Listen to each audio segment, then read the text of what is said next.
Astaghfirullah. Bismillahirrahmanirrahim. Assalamualaikum warahmatullahi wabarakatuh.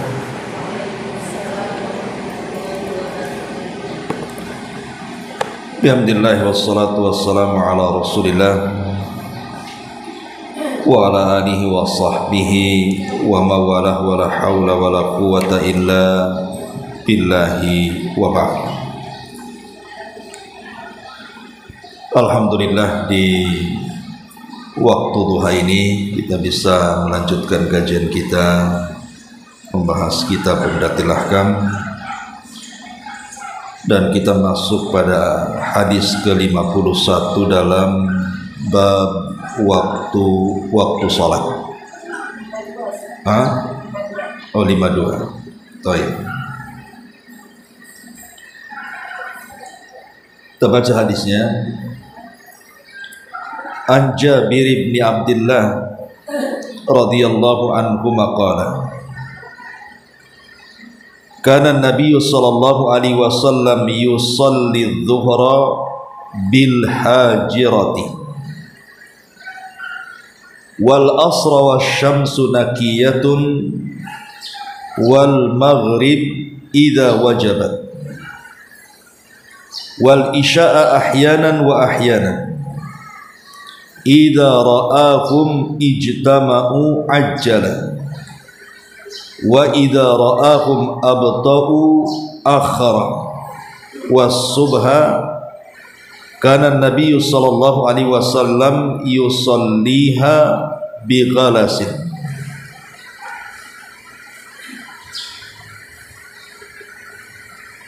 Dari Jabir bin Abdullah radhiyallahu an, beliau berkata,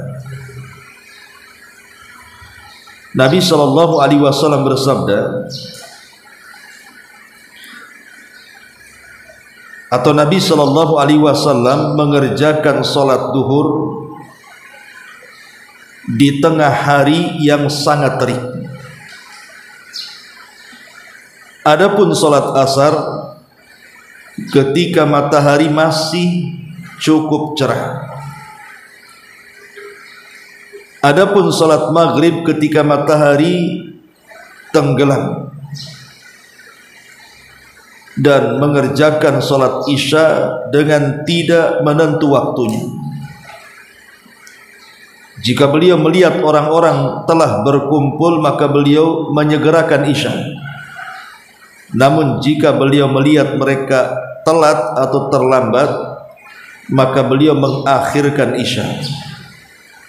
Sedangkan salat subuh Nabi sallallahu alaihi wasallam mengerjakannya ketika keadaan masih gelap.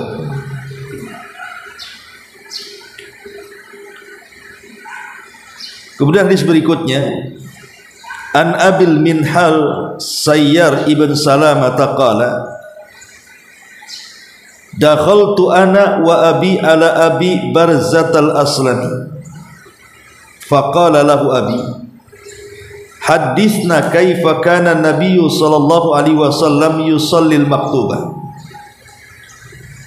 faqala kana yusalli al-hajirah wa hiya allati tad'unaha al-ula hina tadkhadu asy-syamsu wa yusalli al-asra thumma yarji'u ahaduna ila rihlihi fi aqsal madinati wasyamsu hayyatun wa nasitu ma qala fil maghrib wa kana yastahibu an yuakhira min al isya allati tad'unaha al atamata wa kana yaqrahu an-nawma qablaha wal haditha ba'daha wa kana yanfatilu min salatil ghada hina ya'rifu ar-rajulu jalisahu wa kana yaqra'u fiha bis-sittin ila al-mi'ati.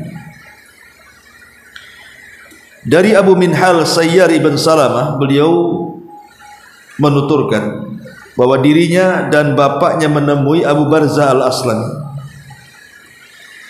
Bapak Abu Minhal lantas berkata kepada Abu Barzah, ceritakan kepadaku tentang bagaimana Nabi mengerjakan salat 5 waktu. Abu Barzah menjawab, Nabi mengerjakan salat hajir, maksudnya zuhur, yang kalian sebut sebagai salat yang pertama. Ketika matahari telah bergeser, beliau salat asar yang waktunya jika salah seorang di antara kalian kembali ke rumahnya di ujung Madinah, matahari masih dalam keadaan terang berwarna putih. Aku lupa dengan perkataan Rasul tentang salat maghrib. Nabi senang mengakhirkan salat isya yang kalian sebut sebagai salat al-atam. Beliau membenci tidur sebelum isya dan berbincang sesudahnya. Beliau selesai salat subuh ketika seseorang sudah bisa mengenali teman duduknya. Beliau membaca 60 hingga 100 ayat dalam salat subuh tersebut. Ma'asyiral muslimat yang dimuliakan Allah Subhanahu wa taala, ada beberapa faedah yang bisa kita petik daripada hadis ini. Pertama di sini, di mana dalam hadis ini Jabir menyebutkan waktu-waktu pelaksanaan ibadah salat 5 waktu yang dikerjakan Nabi.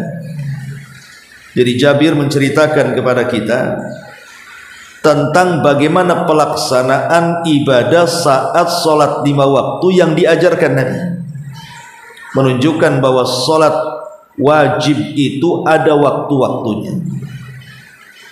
Inna sholata 'alal mu'minina kitaban mauquta. Sesungguhnya sholat bagi orang-orang yang beriman itu memiliki waktu-waktu yang tidak boleh diganti. Zuhur, asar, maghrib, isya dan subuh itu sudah ada waktunya, kapan dimulainya, kapan akhirnya, dan tidak bisa digeser-geser. Maghrib dikerjakan di isya, isya dikerjakan di subuh, subuh dikerjakan di zuhur. Harus tepat dikerjakan sesuai dengan waktunya. Kemudian yang kedua, di sini ada faedah bahwa salat zuhur itu sangat dianjurkan atau sangat disunnahkan dikerjakan di awal waktunya. Kapan itu? Ketika matahari condong ke arah barat sedikit. Karena Nabi SAW melarang, tidak boleh sholat zuhur ketika matahari tepat di atas kepala. Biarkan dia condong ke barat dulu sedikit, kemudian baru kita sholat zuhur dan segera sholat. Lah waktu sholat zuhur ini akan berakhir ketika panjang bayangan satu benda sama dengan tingginya ditambah dengan panjang bayangan karena kecondongan matahari. Jadi sholat zuhur ini berakhir ketika panjang bayangan satu benda sama dengan tingginya ditambah dengan panjang bayangannya.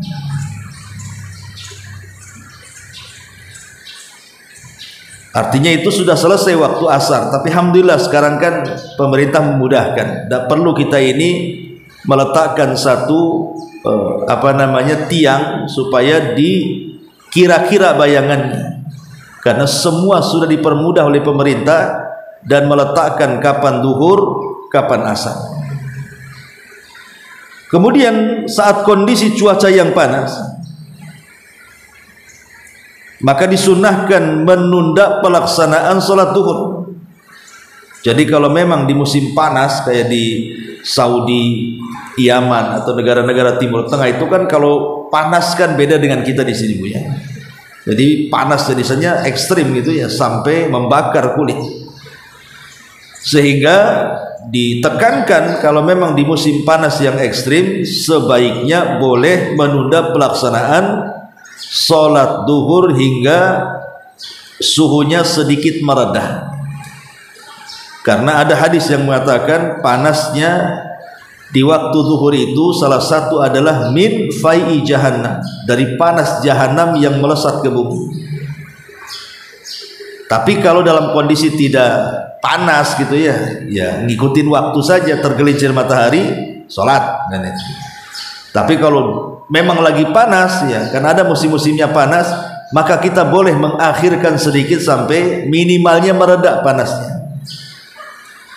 Kemudian sholat asar disunahkan dikerjakan di awal waktu. Kapan itu? Saat matahari masih terasa panasnya ke badan kita. Adapun sholat maghrib juga disunahkan dikerjakan di awal. Kenapa? Karena sabda Nabi SAW di sini, wal maghrib idza wajabat. Dan ini juga ada isyarat bahwa sholat maghrib itu tepat waktu, berbeda dengan asar. Kalau asar tidak mesti tepat waktu. Isya ya, bukan asar, isya. Berbeda dengan isya. Kalau isya itu tidak mesti tepat waktu, karena Nabi SAW juga melihat jamaah. Jadi kalau dia ke masjid kok jamaahnya agak lambat, maka Rasul akan melakukan sholat isya itu tengah malam.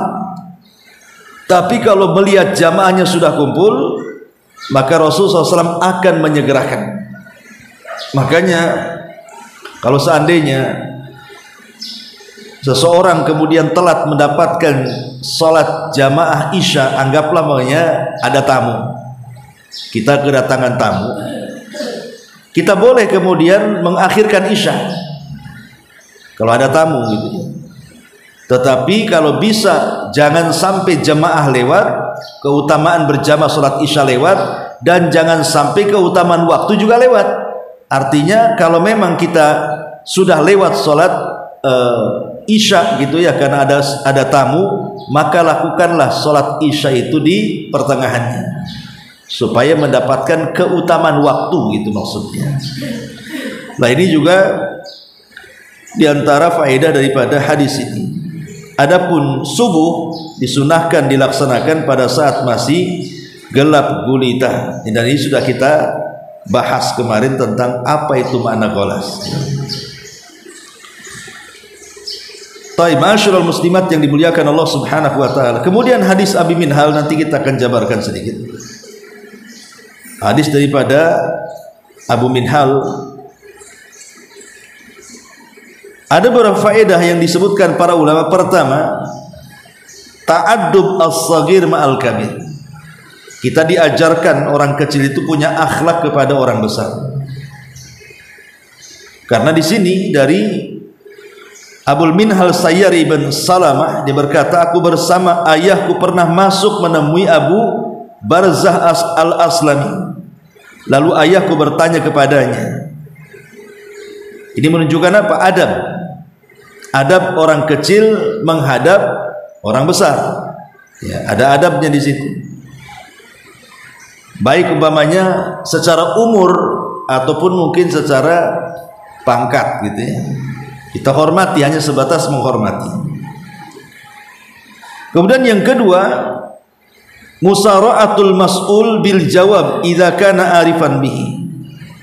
Dianjurkan kalau seandainya kita ditanya dan kita tahu dengan jawabannya, jangan diam saja, segera dijawab.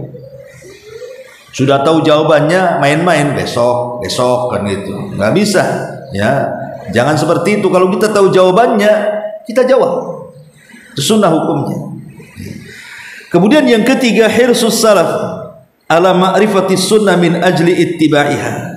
Bagaimana semangat kaum salaf untuk mengenal sunnah karena ingin mengamalkannya.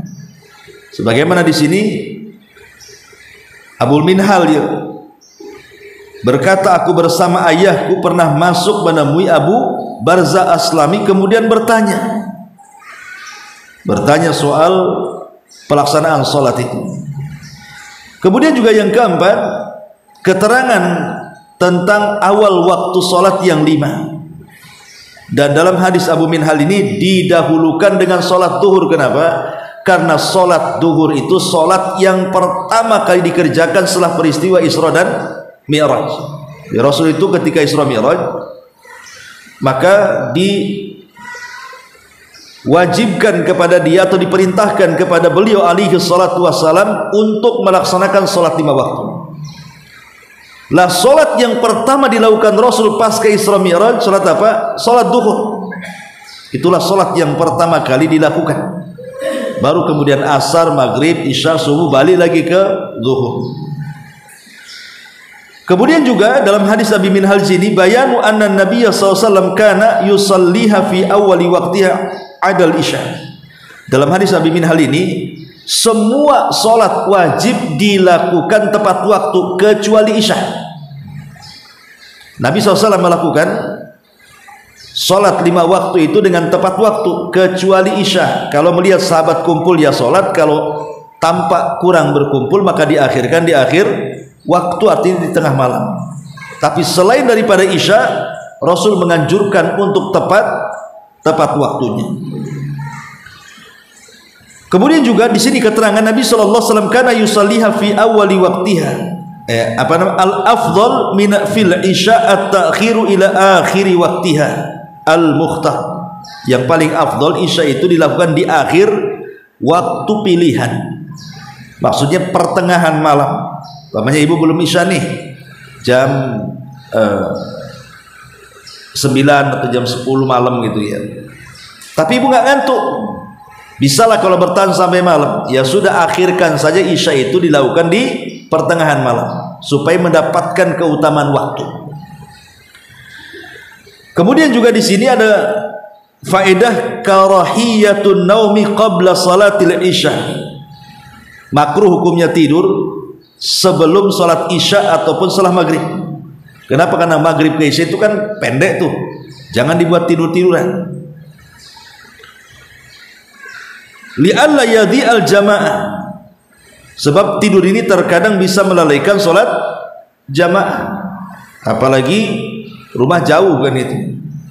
Termasuk juga makruh hukumnya berbincang-bincang setelah isya, kecuali ada urusan maslahat dunia atau ada urusan maslahat akhirat. Jadi kalau bincangnya itu setelah isya itu mungkin ya bincang bisnis, kan ada keuntungan dunia gitu ya. Atau mungkin bincang akhirat seperti pengajian pada isya, maka tidak masalah. Tapi kalau kemudian bincangnya tidak ada juntrungannya, ngalor ngidul ngetan ngulon tidak jelas, maka itu yang dilarang. Dilarang berbicara seperti itu setelah salat isya. Masyaallah muslimat yang dimuliakan Allah Azza wa Jalla. Kemudian juga di sini ada kalimat atama, sehingga ulama mengatakan salat isya juga terkadang disebut salat al-atama. Salat al-atama. Dan yang terakhir keutamaan ataupun faedah hadis ini adalah fadilatut tatwilil qiraati fi salati subhi. Disunahkan dipanjangkan bacaan ketika seseorang menjadi imam atau menjadi makmum di sholat subuh, karena di antara 5 waktu sholat itu yang dianjurkan dipanjangkan bacaan ayatnya adalah sholat subuh. Kenapa? Karena di situ disaksikan para malaikat. Inilah di antara faedah dari 2 hadis ini. Baik, kita kembangkan. Ma'asyiral muslimat yang dimuliakan Allah Subhanahu wa taala. Salat 5 waktu ini memiliki banyak keutamaan dan keistimewaan, masing-masingnya tersendiri-sendiri.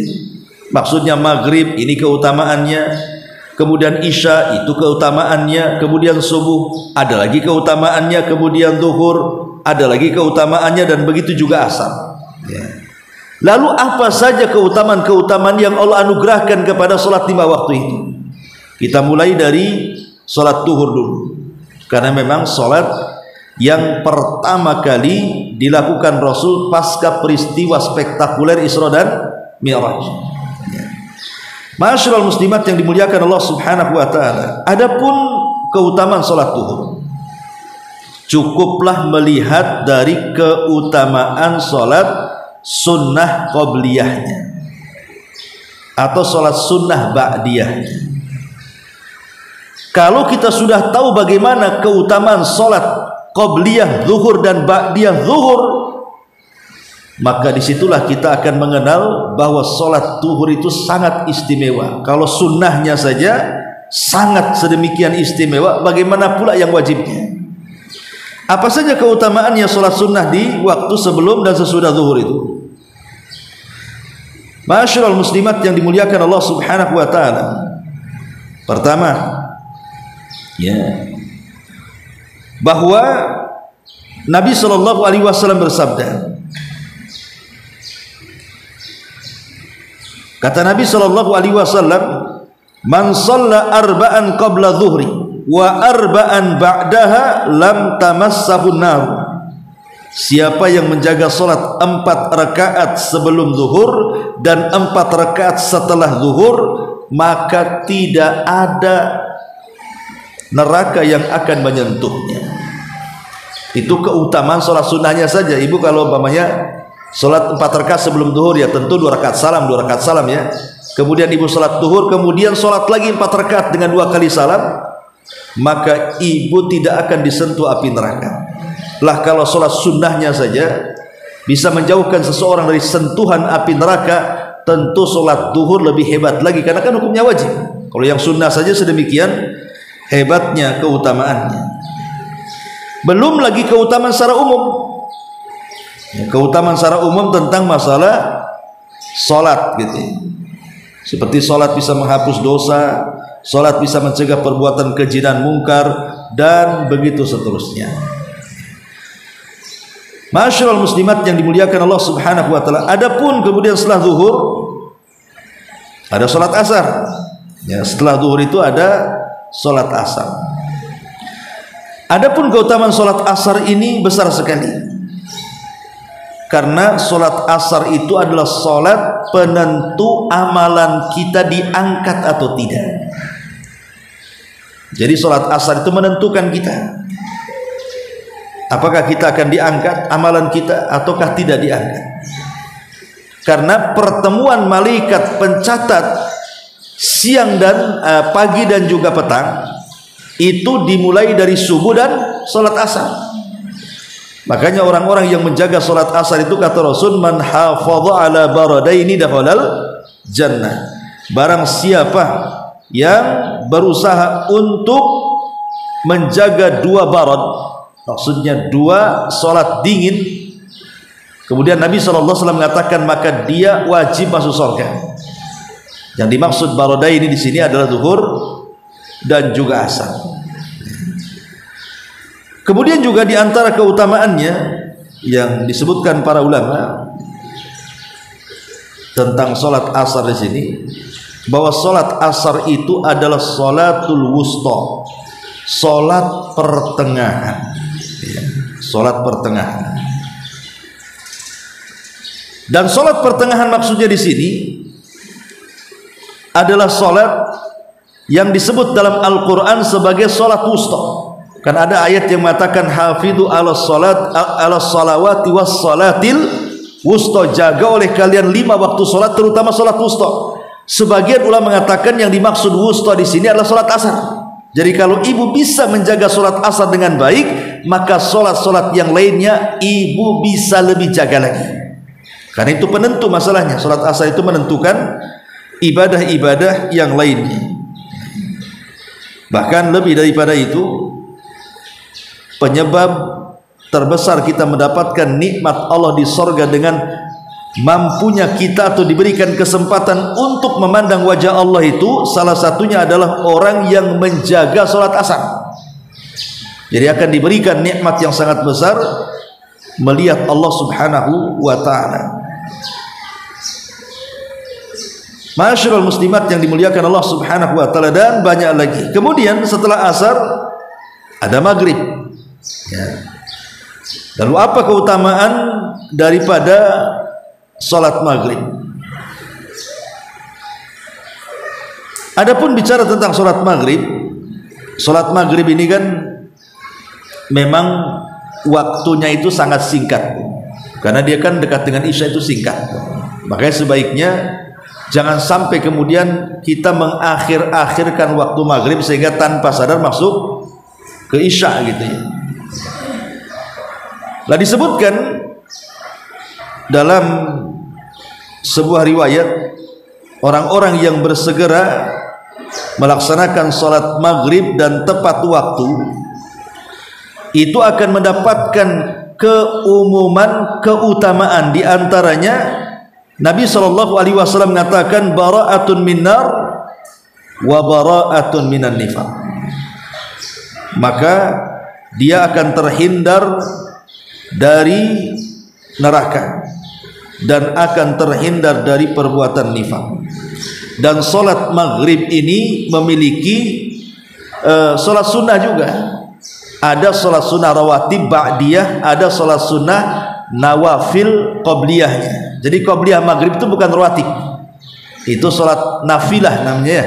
Bisa dilakukan, bisa ditinggalkan sesuai dengan kondisi. Tapi kalau setelah maghrib itu ada rawatibnya di situ. Ada rawatibnya 2 rakaat.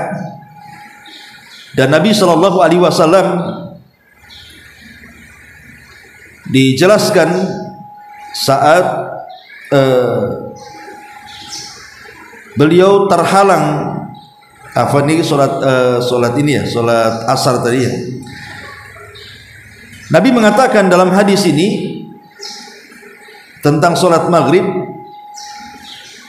adalah solat awal salati, pertama salat fa'alahan Nabi sallallahu alaihi wasallam, yang Nabi sallallahu alaihi wasallam lakukan ba'da al-Isra'i wal Mi'raj, setelah dia melaksanakan peristiwa Isra dan Mi'raj. Dan kebanyakan para ulama ketika bicara soal maghrib hendaklah disegerakan dan makruh diakhirkan.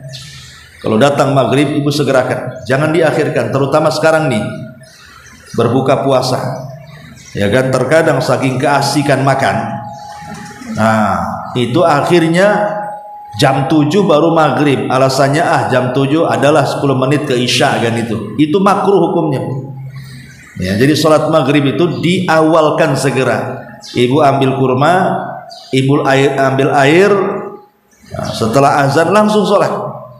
Nanti kalau mau makan agak banyak setelah sholat saja. Nah, ini juga hati-hati karena keasikan berbuka terkadang tidak sadar 20-30 menit lewat baru setelah mendekati isya baru kemudian terburu-buru sholatnya. Makanya kata para ulama di sini tentang sholat maghrib ini disunnahkan ta'jilu sholatil maghrib, disegerakan sholat maghrib, kemudian wakarihu ta'khiraha, dan sebagian ulama memakruhkan orang-orang yang suka mengakhirkan sholat maghrib. Dan ingat bahwa sholat maghrib ini dikategorikan, menyegerakan sholat maghrib ini dikategorikan bagian daripada fitrah, bagian daripada fitrahnya manusia. Nabi mengatakan la tazalu ummati alal fitrah, umat ini senantiasa masih berada di atas fitrah. Maksudnya di atas fitrah itu di atas keislaman, di atas akal sehat dan keislaman. Malam yuakhirul maghrib, selama mereka tidak mengakhirkan maghrib.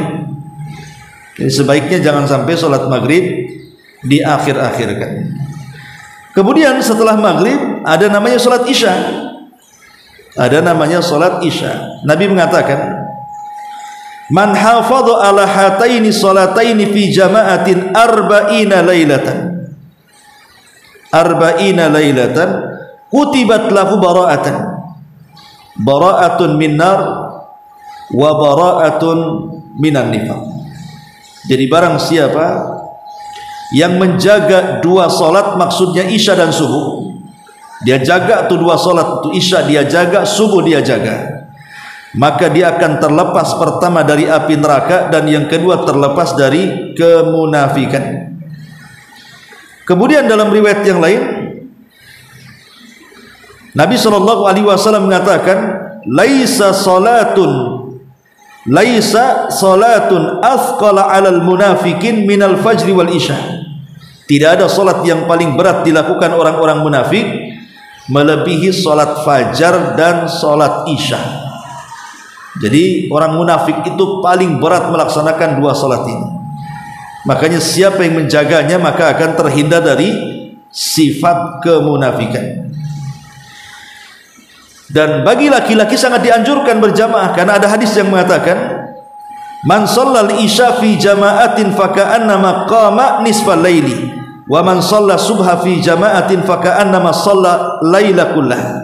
Barang siapa yang salat isya berjamaah maka seolah-olah dia salat malam separuh malam. Barang siapa yang salat subuh berjamaah seolah-olah dia menghabiskan malam itu dengan salat malam.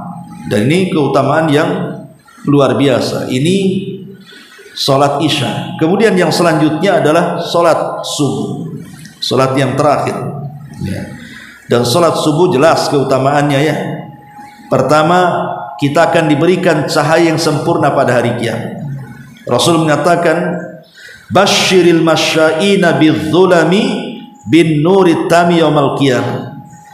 Berilah kabar gembira orang-orang yang berjalan di kegelapan dengan cahaya yang sempurna kelak pada hari kiamat. Maka orang-orang yang berjalan untuk melaksanakan subuh, kemarin sudah jelaskan, wanita juga dianjurkan sholat subuh datang ke masjid ya. Walaupun tentu sholat di rumah lebih baik, tetapi sahabiah di zaman Nabi SAW mengambil manfaat di waktu subuh untuk berjamaah bersama Rasul sekalian olahraga, karena di situ ada cuaca yang sangat baik sekali untuk kesehatan. Kemudian juga sholat subuh ini disaksikan para malaikat, disaksikan para malaikat sama dengan sholat asar. Bahkan bacaan Quran di sholat subuh akan disaksikan para malaikat, karena Allah mengatakan inna Qur'anal fajri kana mashhuda, sesungguhnya bacaan di sholat subuh itu disaksikan para malaikat, sehingga satu-satunya sholat yang disunahkan dipanjangkan bacaannya adalah sholat subuh. Dari sholat 5 waktu itu, sholat subuh itu dianjurkan panjang. Rasul sekurang-kurangnya 100 ayat lebih yang dibaca ya. Kalau juz amma itu kan rata-rata 3 ayat 6 ayat gitu ya. Tapi Rasulullah SAW kalau sholat subuh itu sampai tidak kurang dari 100 ayat. Kenapa Rasulullah SAW menyunahkan memanjangkan bacaan dalam sholat subuh itu? Karena bacaan di sholat subuh itu disaksikan oleh para malaikat. Termasuk juga sebab kita akan memandang wajah Allah di sorga. Tadi sudah dijelaskan ada 2 sholat yang bisa menjadikan kita lebih banyak memandang wajah Allah. Pertama menjaga sholat asar, dan yang kedua membaca sholat subuh ya. Jadi betul-betul menjaga sholat subuh. Kemudian juga bahwa bangunnya kita di sholat subuh itu sebuah nikmat. Jadi kalau kita dibangunkan di sholat subuh itu sebuah nikmat yang luar biasa. Kenapa demikian? Karena kita bisa mematahkan ikatan-ikatan setan yang ada di tengkuk kita. Yang sering saya ceritakan hadis, siapa yang sholat di malam hari maka setan akan datang, kemudian mengikat di tengkuk kita sebelah kiri 3 ikatan sambil mengatakan tidurlah karena malam masih panjang. Kalau dia bangun maksudnya untuk subuh, kemudian berzikir hilang 1 ikatan. Kalau dia berwudu hilang 2 ikatan. Kalau dia subuh maka hilang 3 ikatan. Dan dia akan memiliki hati yang baik, dan dia memiliki tujuan hidup di hari itu. Tapi siapa yang tidak bangun subuh, apalagi lewat subuh, maka hatinya akan busuk dan banyak masalah menimpa yang dia sendiri tidak tahu masalah itu datang dari mana ya. Makanya kenapa kemudian sholat subuh itu luar biasa, sampai Anas bin Malik radhiyallahu anhu apabila diingatkan dengan satu peperangan dalam Islam namanya perang Tustar, itu menangis. Kenapa? Karena Anas ibn Malik itu tidak pernah meninggalkan subuh berjamaah dan selalu tepat waktu, kecuali di perang Tustar. Dia sholat subuh itu ketika terbit matahari. Alasannya kenapa? Karena benteng Tustar itu kan kuat tuh, sehingga tidak bisa ditembus oleh para sahabat, dan mereka harus menjebol benteng itu selama 1,5 tahun kurang lebih. Jadi kota itu dikepung oleh para sahabat, bentengnya tidak roboh-roboh, sudah setahun lebih. Bisa saja kekalahan kaum muslimin kan kalau kehabisan bekal. Qadarullah, benteng itu roboh di saat masuk waktu subuh. Sehingga sahabat tidak mungkin menyia-nyiakan kesempatan kan gitu ya. Sudah setahun setengah mereka ngepung, ketika bentengnya roboh masuk pula waktu subuh. Nah, kalau mereka sholat dulu umpamanya, ya bisa saja kemudian musuh akan memperbaharui benteng lagi kan gitu. Karena ada kesempatan mereka pun masuk dalam pertempuran di saat waktu subuh, sampai ketika dimenangkan peperangan itu rupanya sudah terbit matahari.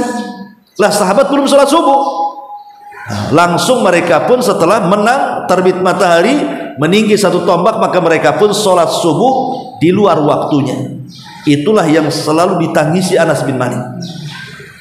Padahal sebenarnya melaksanakan sholat di luar waktu itu dibolehkan kalau ada uzur. Contoh mamanya Nabi pernah mengakhirkan sholat asar di waktu maghrib. Kenapa?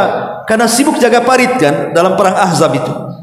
Jadi karena sibuk menjaga parit jangan sampai musuh masuk ke kota Madinah, akhirnya kemudian Rasul tanpa sadar waktu asar hilang, datang waktu maghrib dan Rasul belum sholat asar.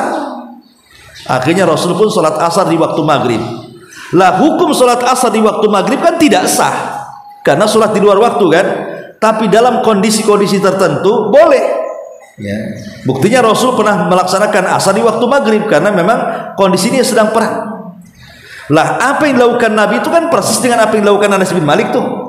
Anas bin Malik pun melaksanakan subuh di luar waktunya karena kondisi terdesak ketika peperangan. Kalau tidak diserang maka mereka akan gagal.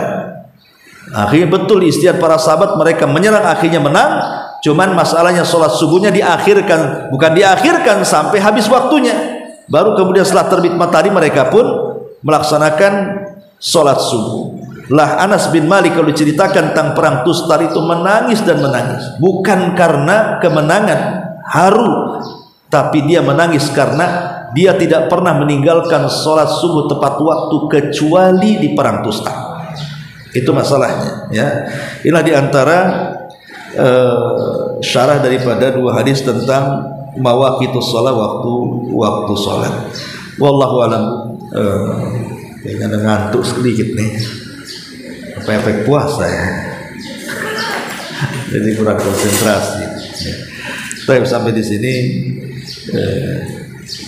kita buat tanya jawab saja. Silakan.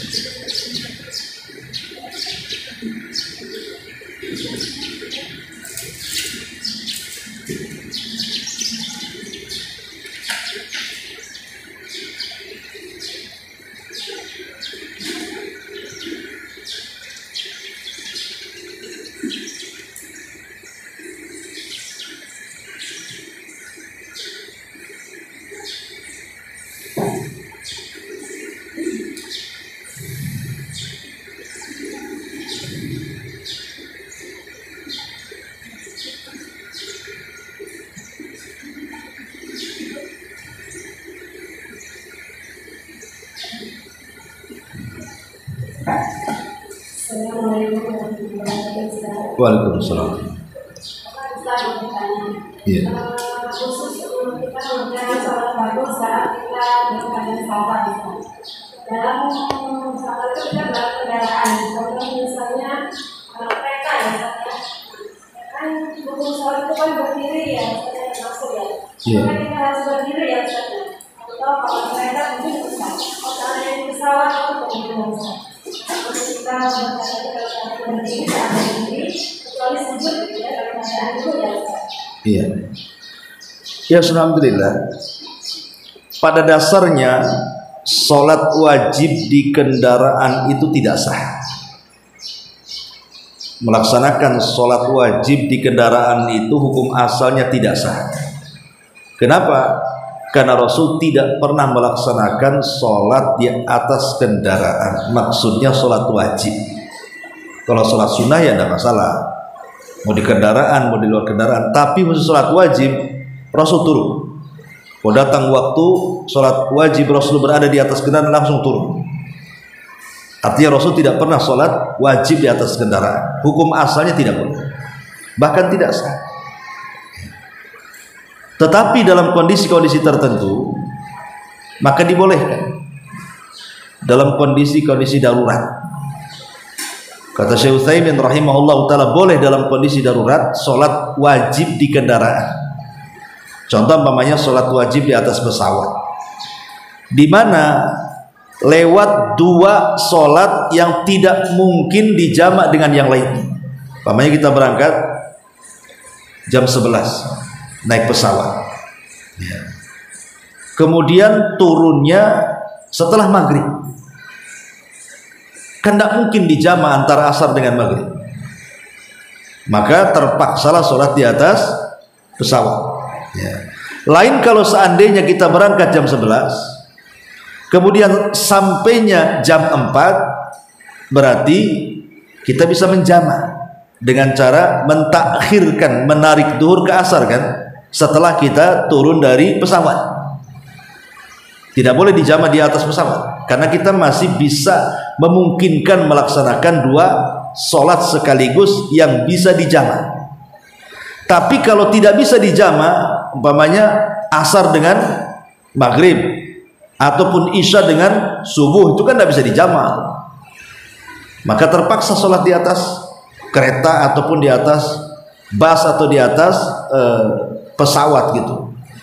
Tapi kalau memungkinkan, kayak kereta kan memungkinkan berhenti tuh, dan kita ada kesempatan untuk sholat di stasiun, maka sebaiknya tidak boleh sholat di atas kereta, karena kan ada kemungkinan berhenti. Kecuali kalau berhentinya sebentar menurunkan penumpang, kemudian lewat lagi, kalau kita turun ketinggalan kereta, kalau ketinggalan kereta tekor malah kan gitu, maka itu kan maksudnya darurat, ataupun bus dan begitu seterusnya. Jadi intinya kalau tidak memungkinkan turun, maka boleh sholat di atas kendaraan, intinya seperti itu. Adapun kaifiahnya, lihat kaifiahnya. Kalau memang tidak membahayakan, maka posisi kita itu berdiri, karena berdiri dalam sholat itu hukumnya rukun. Ya, tetap berdiri dalam posisi ini. Tapi kalau memang membahayakan, seperti di pesawat kan tidak mungkin berdiri. Yang duduk saja harus pakai seatbelt kan, itu harus, tidak boleh lepas kan itu. Berdiri macam mana ya, susah lagi kan. Maka boleh dalam posisi duduk, di mana rukuknya tidak lebih rendah dibandingkan sujudnya. Dan ingat bahwa sholat dalam posisi duduk itu bukan membungkukkan punggung, tetapi menundukkan kepala, karena bahasa hadisnya yumi, mengisyaratkan. Jadi kalau kita sholat seperti ini, Allahu Akbar, rukunya gini saja, sujudnya gitu, bukan begini. Kan ada orang sholat tuh dibungkukkan begini, nanti bungkuk lagi begini, makin bungkuk nanti. Karena lafaz hadisnya yumi'u, yumi itu artinya mengisyaratkan. Isyarat dengan apa? Dengan kepala, bukan dengan badan. Ya, jadi cukup pakai kepala saja ruku dan sujudnya. Pamannya rukunya Allahu Akbar, Subhana rabbiyal azim. Kemudian sami Allah liman hamidah. Kemudian sujud lebih rendah lagi, Allahu Akbar, begitu. Tetap badannya tegak seperti ini, bukan dibungkukkan. Ya. Jadi sholatnya seperti itu ketika di pesawat. Ya pokoknya posisi sholat duduk memang seperti itu. Mau di rumah, mau di apa, orang sakit banyak di rumah kan sholat di kursi ya seperti itu. Cukup diisyaratkan kepala, bukan badannya yang bergerak. Nah, itu boleh kalau dalam posisi tertentu. Tapi kalau memungkinkan, pemain di pesawat ada musolahnya, ya ke musolah lah kan gitu. Karena pesawat-pesawat besar itu biasanya ada tuh musolahnya itu. Kalau memungkinkan kita bisa berdiri kan itu rukun. Tapi kalau tidak memungkinkan ya sudah duduk saja. Wallahu a'lam.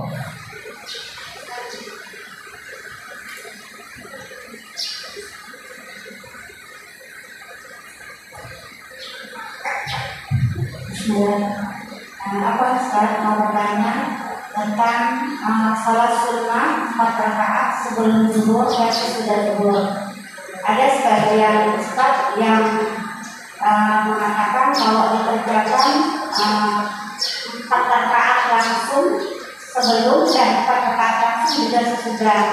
Sebaiknya bagaimana Ustaz? Kita lakukan 2 rakaat atau 4 rakaat langsung, apakah boleh?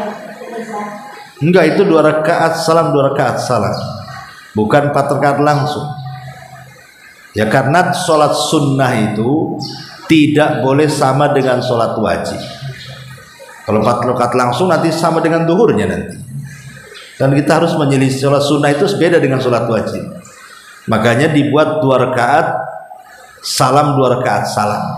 Jadi 4 rakaat itu maksudnya 2 rakaat salam, 2 rakaat salam gitu maksudnya. Bukan kayak sholat witir mulai 3 rakaat salam gitu ya. Wallahu a'lam.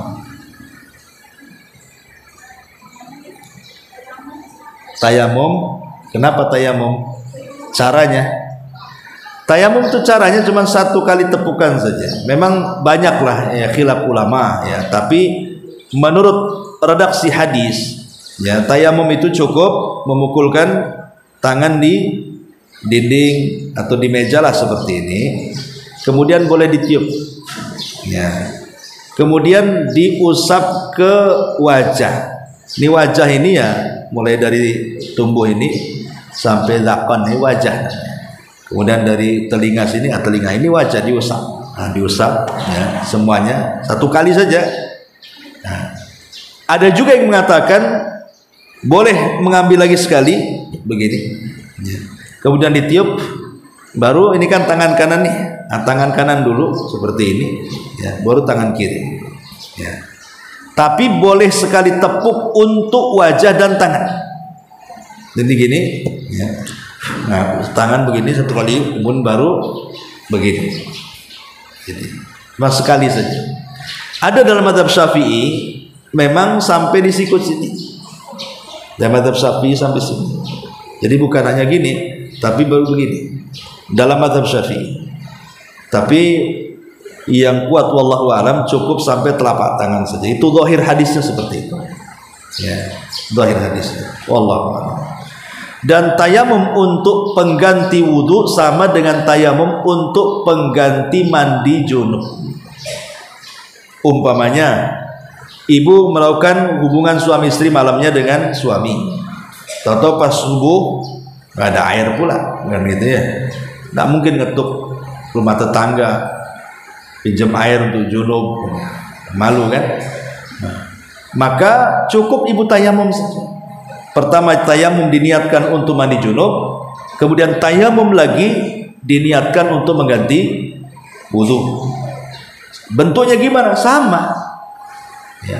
Karena di masa para sahabat, Ammar ibn Yasir radhiyallahu anhu, ketika dia junub, dia belum tahu tentang tata cara tayamum untuk junub. Dikiranya tata cara tayamum untuk junub itu sama dengan orang mandi. Jadi dia guling-guling di pasir. Ammar bin Yasir itu guling-guling supaya kena semua, maksudnya badannya dengan pasir. Kemudian diceritakan sama Rasul, kata Rasul bukan seperti itu, kata Rasul. Cukup seperti ini, kemudian memukulkan tangannya ke dinding, kemudian meniup, mengusap wajah dan kedua telapaknya. Jadi sama saja, baik tayamum untuk mandi junub atau tayamum untuk berwudu. Dan ini bentuk kemudahan Islam. Jangan gara-gara tidak ada air, suami mengajak ibu untuk berhubungan, ibu nggak mau, alasannya nanti besok mandi pakai apa. Islam itu tidak sesulit itu ya. Lakukan saja, besok gak ada air, tayamum, selesai, apa masalahnya? Nah, itulah menunjukkan Islam itu mudah, jangan dipersulit ya, karena bisa mandi junub diganti dengan tayamum. Wallahu a'lam. Ada satu lagi Ustaz. Iya. Sholatnya orang yang sedang sakit dan duduk tidak bisa melakukan tangan, jadi diisyaratkan dengan mata ya Ustaz. Ya, dengan mata bisa, dengan kedipan ya, atau dengan badan yang lain yang bisa bergerak. Umpamanya ini jari masih bisa, nah umpamanya nggak bisa nih, lehernya kena apa gitu, kecelakaan atau apa kan. Nah, kalau masih bisa badannya yang membungkukkan ya bungkuk, tapi kalau nggak sama sekali ya pakai tangan ya, kalau nggak bisa ya pakai mata. Pokoknya Boleh semua anggota badan itu dijadikan alat untuk itu. Tapi kalau memungkinkan mengisyaratkan dengan apa namanya dengan kepala sesuai dengan redaksi hadis, ya begitu caranya. Wallahu a'lam. Kita sampai di sini. Subhanallah bihamdika, asyhadu an la ilaha illa anta, astaghfiruka wa atubu ilaik. Allahu ta'ala alam. Assalamualaikum warahmatullahi wabarakatuh. Nah, ini kok ada pertanyaan nih. Bagaimana kalau malas mandi? Ya malas mandi baulah. Gitu. Ya tidak boleh malas mandi. Kalau junub ya mandi kalau ada air kan itu. Kecuali ada uzur kesehatan, kata dokter jangan sentuh air dulu. Atau kalau kena air nanti sakitnya makin parah kan itu ya. Kalau malas ini bukan alasan untuk tayamum. Subhanallah bihamdika, asyhadu an la ilaha illa anta, astaghfiruka wa atubu ilaik.